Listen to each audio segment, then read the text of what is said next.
৩৫ লক্ষ টাকা ব্যয় করে কোচবিহার শহরের ২০ নম্বর ওয়ার্ডের উদ্বোধন হলো নতুন স্বাস্থ্যকেন্দ্র। সাধারণ মানুষের চিকিৎসার পরিষেবার সুবিধার্থে ৩৫ লক্ষ টাকা ব্যয় করে কোচবিহার শহরের ২০ নম্বর ওয়ার্ডে উদ্বোধন হলো নতুন স্বাস্থ্যকেন্দ্র। উল্লেখ্য, কোচবিহার শহরের সাধারণ মানুষ চিকিৎসার পরিষেবায় যাতে কোনো সমস্যায় না পড়ে সেই উদ্দেশ্যকে মাথায় রেখে কোচবিহার শহরে এর আগেও স্বাস্থ্যকেন্দ্র রয়েছে দুটি। তবে কোচবিহার শহরের সাধারণ মানুষ যাতে করে আরও ভালো করে চিকিৎসার পরিষেবা পায় সেই উদ্দেশ্যকে মাথায় রেখে কোচবিহার শহরের ২০ নম্বর ওয়ার্ডে উদ্বোধন হলো নতুন স্বাস্থ্যকেন্দ্র। এদিন একটি অনুষ্ঠানের মধ্য দিয়ে এই স্বাস্থ্যকেন্দ্র উদ্বোধন কর্মসূচি হয়, যেখানে উপস্থিত ছিলেন কোচবিহার পৌরসভার চেয়ারম্যান রবীন্দ্রনাথ ঘোষ, কোচবিহার জেলা তৃণমূল কংগ্রেসের সভাপতি অভিজিৎ দেব ভৌমিক, ২০ নম্বর ওয়ার্ডের কাউন্সিলর সহ সাধারণ মানুষরা। যেখানে প্রদীপ এবং ফিতে কেটে এই সুস্বাস্থ্য কেন্দ্রের উদ্বোধন করেন রবীন্দ্রনাথ ঘোষ। উদ্বোধন শেষে সাংবাদিকদের মুখোমুখি হয়ে তিনি জানান, ৩৫ লক্ষ টাকা ব্যয় করে এদিনের এই সুস্বাস্থ্য কেন্দ্র উদ্বোধন করা হলো। কোচবিহার শহরে মোট ৮টি সুস্বাস্থ্য কেন্দ্র তৈরি করার কথা রয়েছে, যেখানে ২টি তৈরি হয়ে গেছে এবং আজকে নিয়ে মোট ৩টি হলো। আগামী দিনে বাকিগুলি তৈরি করা হবে। আজকে জায়গায় সুস্বাস্থ্য কেন্দ্রের একটা উদ্বোধন হলো।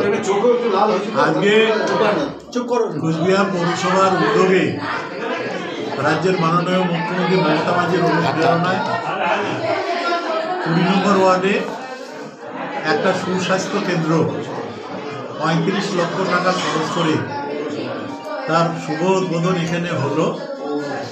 এই স্বাস্থ্যকেন্দ্রটা এখানে হওয়ার কারণে এখানে ২০ নম্বর ওয়ার্ড, পাশে ৮ নম্বর ওয়ার্ড, এই পাশে ১৭ নম্বর ওয়ার্ড সহ অত্র এলাকার যারা মানুষ রয়েছে, নাগরিক রয়েছে, তাদের যে চিকিৎসাটা, সেই চিকিৎসার ক্ষেত্রে একটা নতুন যুগের সূচনা হলো। সর্দি, জ্বর, কাশি, ব্লাড প্রেশার মাপা, সুগার মাপা বা এই বিনা পয়সার ওষুধপত্র, মা বোনদের আয়রন ট্যাবলেট বা বিভিন্ন যে রোগ রয়েছে মা বোনদের সেই রোগ নির্ণয় করা, ওষুধপত্র দেওয়া, ভ্যাকসিনেশনের সময় ক্যাম্প করা, তারপরে বাচ্চাদের যখন ড্রপ দেওয়া হয় সেই ড্রপ দেওয়ার ক্ষেত্রে সহ সমস্ত রকম চিকিৎসা এখান থেকেই হবে। এখন এখানে একজন ডব্লিউবিসিএস না একজন এমবিবিএস ডক্টর দেখবেন প্রত্যেক দিন, এবং তাছাড়া স্টাফরা অন্যান্য স্টাফরা থাকবেন। তো এখানে 10টা থেকে 2টো পর্যন্ত এই সুস্বাস্থ্য কেন্দ্রটা খোলা থাকবে, রবিবারের দিন বন্ধ থাকবে। তো এই অবস্থায় আমরা দেখছি যে এর আগে আমাদের দুটো ছিল, একটা 12 নম্বর ওয়ার্ডে বাজারের পাশে আর একটা 4 নম্বর ওয়ার্ডে। দুটো কি ভালো ভিড় হচ্ছে, এই ভিড় কমানোর জন্য আরও 6টা আমরা নতুন স্বাস্থ্য কেন্দ্র করছি। তার মধ্যে এটা একটা কমপ্লিট হলো। 11 নম্বরের ওয়ার্ডে যেটা শুরু হয়েছে ওটা মার্চের মধ্যে কমপ্লিট হয়ে যাবে। আরও 4টে টেন্ডার হয়ে গেছে, ওই 4টে টেন্ডার কমপ্লিট হলে, ওই 4টেরও কাজ কমপ্লিট হলে মোট 8টা হবে। আগে 2টো ছিল, আর নতুন 6টা হলে 8টা হয়ে গেলে কোচবিহার শহরের যে নাগরিক সংখ্যা আছে তার বিশেষ করে স্ল্যাম এরিয়ায় যারা থাকে, যারা অবহেলা করে ডাক্তারের কাছে যায় না বা পয়সার অভাবে যায় না বা হাসপাতালে যেতে গড়িমসি করে যায় না, লাইন দিতে হয়, ভিড় হয়, তাদের চিকিৎসাগুলো বাচ্চা সহ বয়স্ক সমস্ত রকমের ছোটো মোটো মাঝারি চিকিৎসাগুলো এখান থেকে বিনা পয়সায় পেয়ে যাবে তারা। এটা এলাকার নাগরিকদের খুবই সুবিধা, বিশেষ করে রোগ নির্ণয় করে।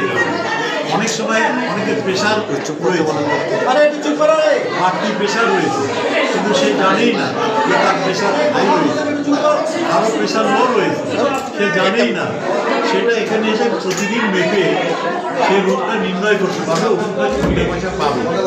আরও সুগার আছে, সে জানেই না, মিষ্টি খেয়ে যাচ্ছে বা যেগুলি খাবার তার যোগ্য নয় খাবার সেগুলি খেয়ে যাচ্ছে। যদি এখানে এসে সেই রোগটা নির্ণয় করতে পারে, তার সুগারটা কী আছে, কম আছে না বেশি আছে না কি নর্মাল আছে, তাহলে সে জেনে যেতে পারবে। সুতরাং এই কেন্দ্রগুলিতে এলাকার লোকের অনেকটাই সুবিধা হবে। অর্থাৎ একটা স্বাস্থ্যকেন্দ্র মানে এলাকার স্বাস্থ্য রক্ষার ক্ষেত্রে একটা বড় ভূমিকা পালন করবে। আমি এলাকার নাগরিকদেরও আমি ধন্যবাদ জানাচ্ছি, তারা সমস্ত রকম সহযোগিতা করছে এবং তারা পাশে আছে, সাথে আছে। তারা পাশে সাথে থাকলে আগামী দিনে আমরা আরও অনেক উন্নয়নমূলক কাজ এই পৌরসভা এলাকায় আমরা করতে পারবো। ঠিক আছে।